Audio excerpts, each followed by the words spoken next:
So, how much markup should a contractor be making on a regular basis? Well, the answer is as much as possible.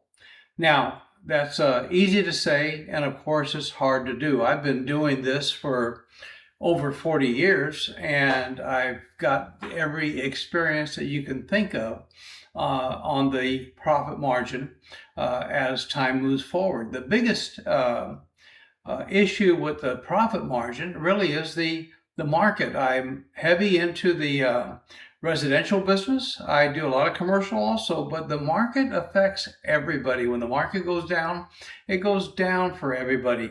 If the housing market goes down, then the housing contractors try to do more commercial work and bring the price down there also. You are always competing with your competitors.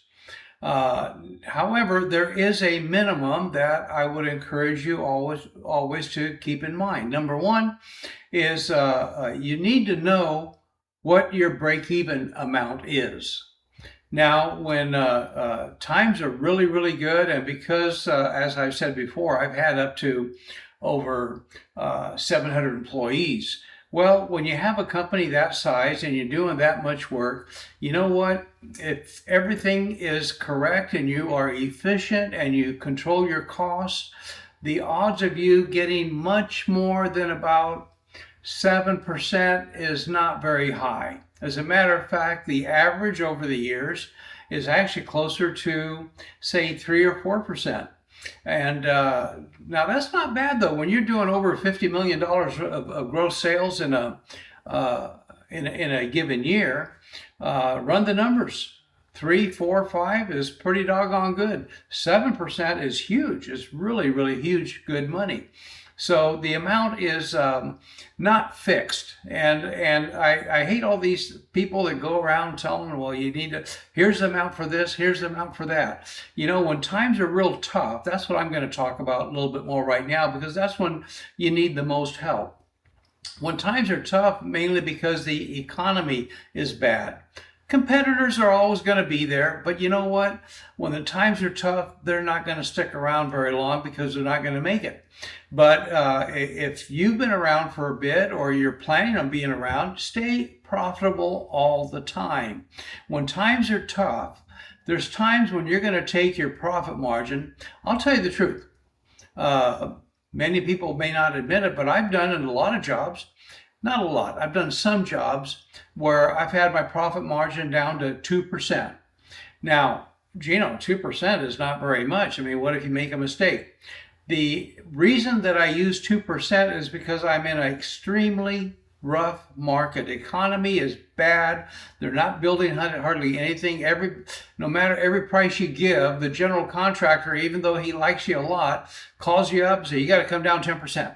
Well, I can't come down 10%. Anyway, the reason that I put in 2% is because you cannot always get every single price from every supplier at the moment of every job, but you know what you've been paying. So when I go 2%, I go back to my suppliers. And I start shopping my suppliers really heavy. Now, of course, a lot of my work has been concrete, so I will totally shop one concrete supplier against another. I'll shop one lumber company against another for my form lumber. I will then go in and reconsider even the wages that I'm paying my employees. If I'm not going to drop their wages, I'm going to make sure that I only put the most efficient guys out there. And I try to beat my own estimate. If I figure that a job is going to take 15 hours, I try to get it done in 12 hours. And I try to set up the system and the foreman and the people that'll get it done. In other words, I try to beat my own bid. If I can beat my own bid, then my profit margin instead of the 2% may be closer to around 4%. Be a little bit better, but I definitely will not go under. That's not going to happen. So I hope this information helps you. You know that what the correct percentage of profit that you should put in your bid. You know, when you're smaller and just starting out, I would say that on the high end, maybe high end would be up to maybe 15%. I can show you jobs where I've made 20, 30%. But again, there's times when you can take advantage of the situation. There's times when you cannot. When I know that a customer is in a huge hurry and he's wanting to start no matter what, and he really doesn't almost care what the price is, well, doggone it, if I'm aware of that, I'm going to go ahead and use that to my favor. He does it, why shouldn't you? So all of these factors are a thing to consider, but number one, make sure that you know your numbers. And the way you know your numbers is through a good estimating system. Know what your break even is, and always make sure that your profit is in the positive, and that if it's really, really tight, you tighten up the way you do the work. Hope this video helps you.